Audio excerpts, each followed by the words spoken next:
What's up guys, Guillaume here and welcome back to Pro Cycling 2022 for episode number 85 of the Cannondale Garmin career mode, the penultimate episode of the series.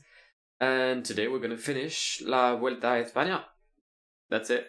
Actually no, the Vuelta a Algeria, as it is now called. If you've made the first episode, do go ahead and watch it. It's quite good. That's all I'll say. Injury for Stefan Kung as we start this stage. Matthias Studa is well injured in red and also in Polka and also as the best young rider of this race. It's a +3 for Ethan, yet to win a stage on this Vuelta. I thought that by signing him I would get a rider that could win on every terrain, and I think he can. Sadly, I think there's a strong case of a Wout van Aert here, meaning that he's good everywhere but he's not the best anywhere, but like at a lower level, because we see Wout is quite good everywhere. So yeah, hopefully I can take this stage today. It's quite hilly, quite difficult, so I'll try and destroy the sprinters, mostly Groenewegen and what's his name, Ethan Campos. But with 70 hills and possibly a fitness peak and like 503% of fitness, there's a good chance that Campos will still take the win today. Richie Teller has managed to give water to everyone but Magnus Sheffield as we enter the final 5 kilometers. Constantine is the town upon us. It is going to be downhill towards the line now. Ethan is in P2. Arieta is there. Campos is there. Very well placed as well, the young Spaniard. So there's a good chance that he takes the stage, but we'll try our best either way. There goes Ethan Eta. It's downhill, so I'm going to launch maybe a tad earlier than usual. And I'll tell you what, it may be the correct recipe, and it is. Ethan Eta takes the stage in Constantine ahead of Maxim van Gillis and Matthias Studa. Perfect, I gain a stage in seconds with Studa. Perfect. Another +5 for Matthias Studa. Perfect. He's on his way to take the stage at the Masjid Bouchahouf. The Bushkov Mosque. It's a lot easier to say that. But yeah, Constantine. And we're going to the mosque, and hopefully we can crown a new prophet? You don't crown a prophet, but I'm pretty sure that people will look up to him as the god that Matthias Studa can be. Must say, so far it's been an interesting stage. We had Besega and Ethan in the breakaway. Sadly, they both crashed, and I had to use every single speck of energy of Stefan Besega to try and bring back Ethan on the leading group, but he did, so that's big ups to him. The peloton navigates around 7 minutes behind. Gap was 9 minutes at the start of the Shigara area, so the peloton is definitely pacing. I feel like the team of Voxy is cooking. I'm not sure for who, but they are most definitely cooking something. But again, for Igor Arieta. That makes sense. Attacks in the leading group for the KOM. In the meantime, I decided to pace for a bit with Matthias Studa. Wait, did we drop Arieta? Oh my god, Voxy just paced their leader out of the race. Oh, that is stellar. That is something Movistar dreamed to achieve. Pacing your own leader out of contention for a general classification.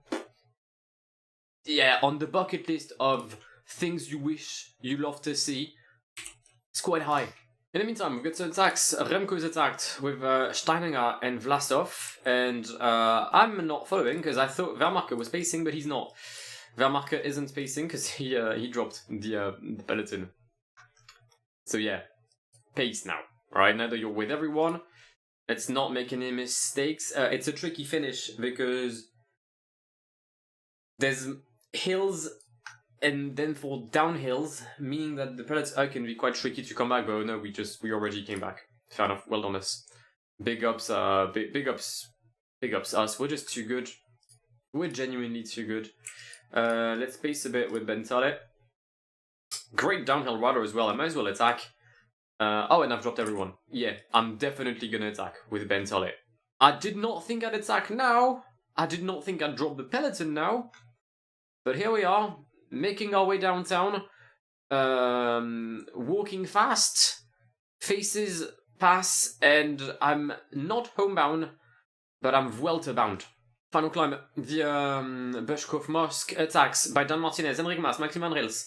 That's why Voxy paced the entire day. They destroyed Arrieta for an attack of Dan Martinez. Will he be able to make it worth it? We'll see. It's a strong rhythm for now for Ethan Hayter at the front of this group. 34 seconds with the Martinez, Mas, Van Hils, Antoine Tolu group. For now, I'm very much confident that we can come back. And as a matter of fact, we did come back on most of the riders. Attacked by Matthias Studer to bridge to Dan Martinez. And we'll try and drop the Colombian in a later moment of the race. 1.6 kilometers, we're in the wheel of Dan Martinez. He's out of energy. He has to be. Surely, already more than a minute on this group. Ethan Hayter is going to make a great comeback, not that I care about it. Matthias Studer is going to increase the rhythm. Dan Martinez cannot hold on, and it's going to be a win. Wait, Ethan just dropped this group by not pacing. What's going on? I know that Matthias is good, that's fine. I expected him to just walk across this Vuelta, just like Moses spread apart water. But Ethan Hayter to drop the favourites by not pacing? Sure, that's his third best result of this Vuelta. And there's been 7 sprints. Hilly stage between Jimla and Béjaia, 175 kilometers. The final 20 kilometers are flat. The final 55 kilometers won't cause any threat, meaning that if I want to get rid of the sprinters, I got to do it early. Also, Ethan Hayter is wearing the polka dot jersey. Lad, I wanted you to get the green one. Stage has not been as easy as I would have liked it to, for a very simple reason. I went to get water at a moment. Didn't really look at my screen, and I had most of my riders in the train. You already can guess what happened. All my riders went to get water, but because the leader of the train couldn't get at the back of it because they were all in his wheel, we were like 8 minutes down. So I had to pace massively to come back. But also I didn't maintain said rhythm after we came back at the front. Hence, the 68 riders left in the first group. As we approach the final sprint, I'll increase the rhythm with Matthew Ricciello to try and catch this group of 4 here with David Triavaila, with Igor Arrieta, with Remy, and others. Now, Remy, mate, why? Why would you attack now? How is that useful to you? Let me make it clear. It isn't. It's not fucking smart. You're gonna be last. Well done. Well done. You've helped Raul Garcia take a stage. I hope you're a proud man today, Remy. Well done. It's P3 for Ethan. It would have been P1 had it not been for that disgraced Belgian. Another sprint stage today. Béjaia, Borj, Aridj, sorry. 172 kilometers, plus 4 for Ethan, who I must say has seen the end of his fitness peak. So hopefully he can still grab a stage today and then probably chill for the rest of the race. We've paced the entire day just to piss off people. That's the sole reason as to why I did it. It mostly means that my train is going to be absolutely outrageous for Ethan, but it's fine. We're going to try and defeat Luis Campos. Kevin Vermarker is going to try and make the move to the right-hand side of the road. I'm going to get blocked. I've been blocked. I am getting blocked. Okay, right. I feel like I'm someone criticizing Jonathan Voters on Twitter. The amount of blockings that I am seeing right now. There goes Ben Solid. Oh shit! Okay, no, my train was wrong. I put Ethan in the wheel of Studer and not the other way around. That's on me. That's on me. It's going to be back-to-back wins for Raul Garcia today. Campos gets P3. Late comeback for Ben Solid, who's going to grab P6, I think. That's alright. That's alright. This sprint, that's on me. I can't really criticize Ethan. It's my fault. Mountain stage between Borj, Buari and Beniziki, 160 kilometers. Quite a lot of climbs, including this one here, an HC, the Col de Tirolda, 24 kilometers, average gradient of 6%, which will lead to a downhill portion. Up to Tizibert, 11 kilometers, at an average of 9, and then we've got to finish somewhat similar to Courchevel or Péragude. So, yeah, I think we could have fun today. Plus 5 for Ben Solid, plus 5 for Ricciello, plus 5 for Studer. Fuck me, yes. Yes, I'm just happy with what I'm seeing right now. I think this is one of the only races where I can actually have some fun and just play for the sake of playing. So that's what I did. 4 riders left in the first group, and there's 38 kilometers remaining. We'll have Lopez, Higuita coming back, then Ben Tolet and Enric Mas. I'll pace with Ben Tolet. But, yeah, it's jokes, because Mega paced like absolute wrongers, and they ended up being dropped. Which I think is quite funny. 5 kilometers left until the summit of Tizibert, acceleration by Dan Martinez, followed by Matthias Steininger and Enric Mas. Steininger, who seems to be a very, very good rider during this Vuelta. I did not know a lot about him, but he is doing what needs to be done, if we're being honest. Well done to him. But in the meantime, we're going to try and catch Dan Martinez. 19 riders left in the first group. We'll use the gel on Ben Tolet. We'll pace, I think, until the summit with Matthias Tudor, because there's the Daniel portion where I'll be able to recover some energy. As soon as Ben dies, we'll counter-attack with the Swiss and try to bag yet another win on this Vuelta Algeria, but one could call it the Matthias Tudor Tour. Tudor, Vingegaard, Dan Martinez, that is the 3 riders, or they are the 3 riders, still at the front, and the gaps are already going to be absolutely massive comes the end of the stage. I think I've timed my energy consumption well. Actually, I'm gonna die right at the cuff of the summit, but that's fine. That's okay. Dan Martinez, struggling, but he's alive and well. Can I follow him? No. Oh, wait, Vingegaard's attacking. Oh, shit. Wait. Vingegaard was attacking. Oh, that's information I did not have. I'm gonna lose to you as Vingegaard today. Fuck. Oh, I did not anticipate that one. I did not anticipate that at all. I did not think Jonas Vingegaard would attack now. That's my bad. Sorry for taking an L. Could have avoided that one. Absolutely could and should have avoided that one. Vingegaard, fucking great sprint as well by him. Dan Martinez with a late comeback. No, he's not winning. Okay, Vingegaard, Martinez, and myself. I've played dumb today. Overconfidence won't lead you to success, lads. I have a revenge to take today. I did not like the fact that I lost yesterday. So, as we'll approach Tala and Yelef, you better believe there will be no nonsense shenanigans from your boy. I'll control the breakaway, make sure that they don't win, and then I'll play well. And there's been a crash, 26 kilometers until the end. We've got about, 8 to 9 kilometers until the foot of the final climb. And the crash involves Steininger, the best young rider right now of this Vuelta. I think Enric Mas is also here. No, sorry, Marc Soler was here. But he's not really a DC threat whatsoever. But that's big. That's big. That means that we have a chance to drop even more riders today. Not that I really care about it, if I'm being honest. But it's always fun. Can increase the gap. Maybe it'll be 15 minutes come the end of the stage. And it's a really bad day for the favourites. There's been another crash, and there was a rider I had seen involved, but I hadn't seen him in the group. And that is Mr. Arieta. He was 10th this morning. He's going to be nowhere comes the end of today's stage, because he's DNFing from La Vuelta Algeria.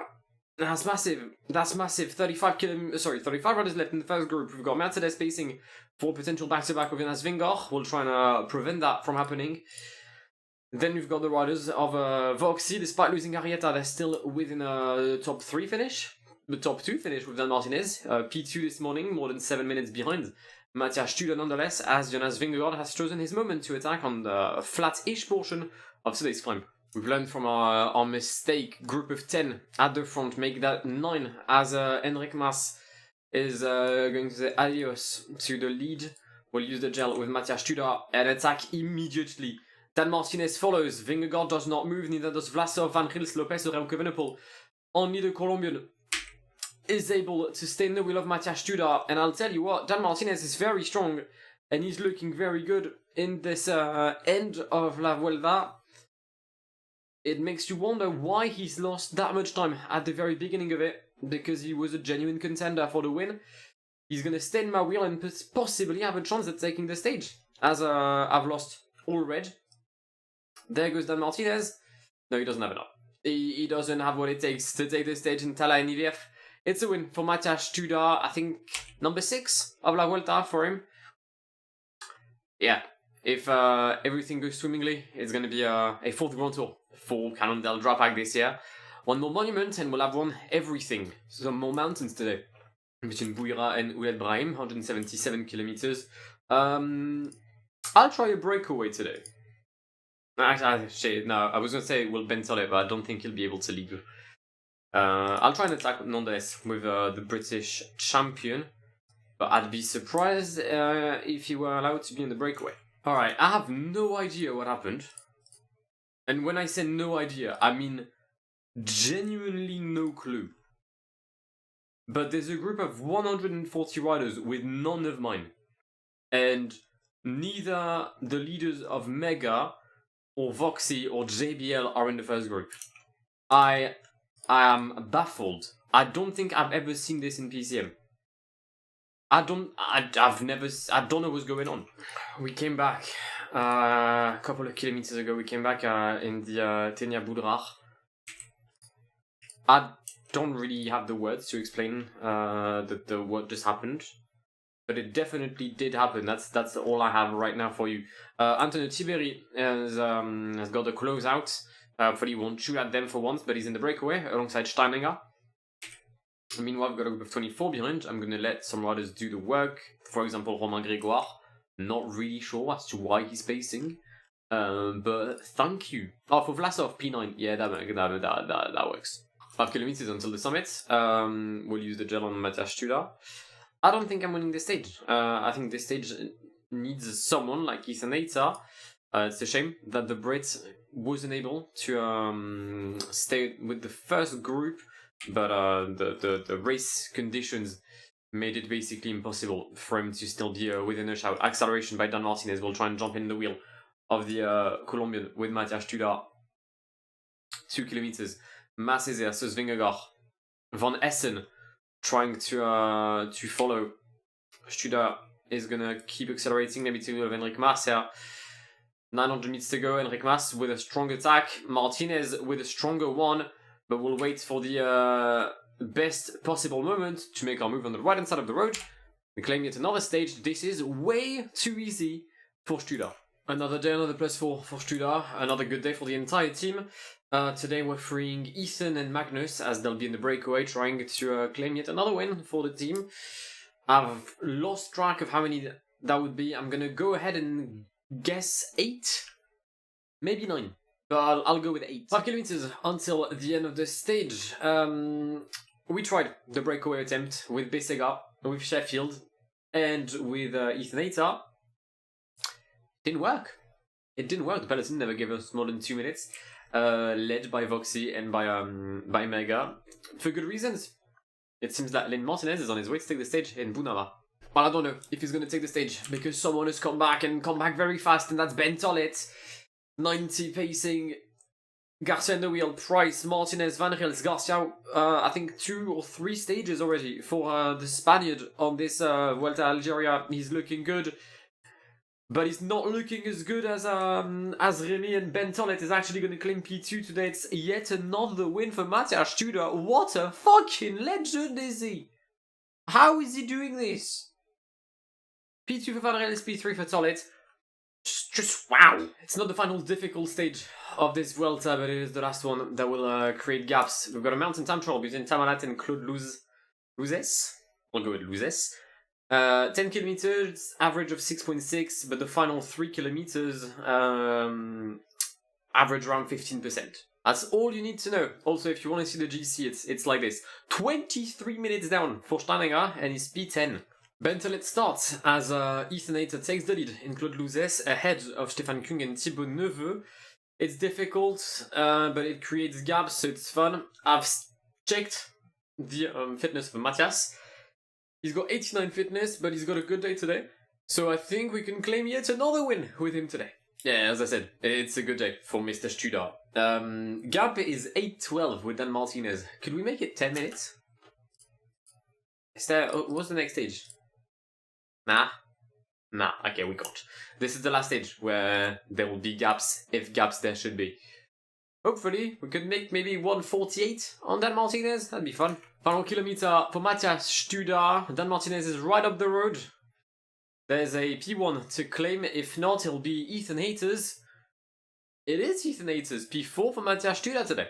Schleff, Sidi Rached, 193 kilometers. A sprint stage. I mean, the green jersey is there for the taking if I can get 40 points on his Campos with Matthias Tudor.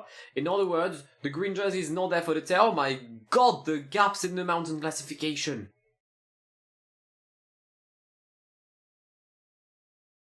Wow! Wow! 60-point lead! Jesus! Okay, I mean, the Matthew Ricciatello is still young. Magnus Sheffield is still young? What? I'm in season 6. We're racing to catch the breakaway, but I'm unsure whether we'll manage to do so. Gap 2 minutes as we enter the final 10 kilometers, and some good riders ahead that keep attacking as well, meaning that it's really difficult to gain time back on said group. And in fact, right now, Sanchez Mora is by far the weakest rider in this breakaway. So it really is a wonder as to why he's attacking. I'll try and use Ben Tollett. Why is that Martinez here? Daniel? What the why? Sure, have fun, mate. Just do whatever you want. Well done. Well done. I hope it made you happy to make this little attack 117 with the leading group, and they'll be fighting for the win. He dominated the sprint, it's a win for Tolio. No, I jinxed him.